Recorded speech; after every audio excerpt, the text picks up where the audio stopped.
Hi guys! Kumusta po kayo? Welcome back to my channel. Samahan po ninyo ako at gagawa po tayo ng breaded chicken breast with coconut flour. Ang mga ingredients na gagamitin po natin ay ang sumusunod.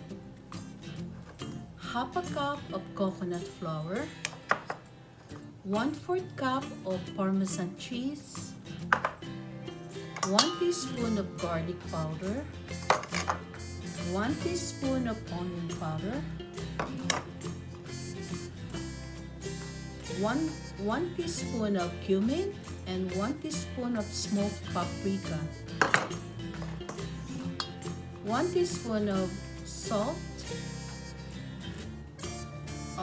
cayenne powder, and 1 teaspoon of pepper, a tablespoon of whole milk. Bago po ay lagyan po natin ng oil ang ating chicken breast. This is a pound of chicken breast.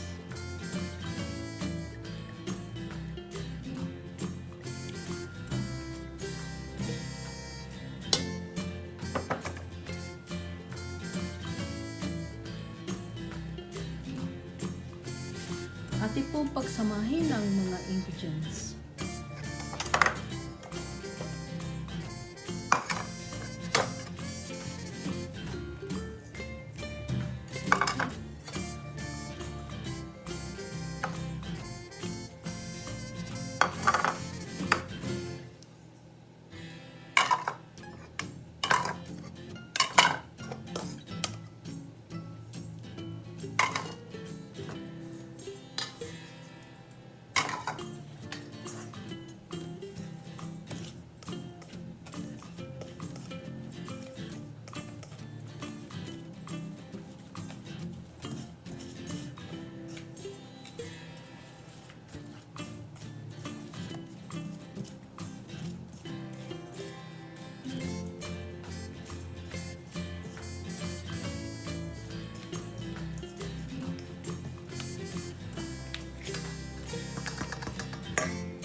Lagyan po natin ng olive oil ang chicken breast.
Ngayon po, nilagay ko na po ang breaded chicken sa baking tray with parchment paper. Ipibake po natin siya sa 350 Fahrenheit. At every 15 minutes ay pabaliktarin po natin hanggang sa matuto na po. Okay?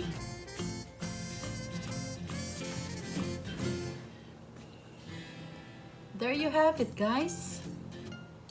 Luto na po siya. Ang magandang turn po dito sa dipping sauce ay ranch. Gusto ko yung ranch. And this one, magandang turn na sa salad. Kain po tayo. Bon appetit! Tikman po natin kung anong lasa.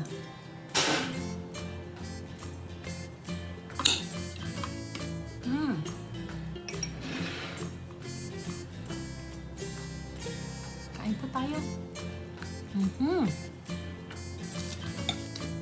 Ang sarap.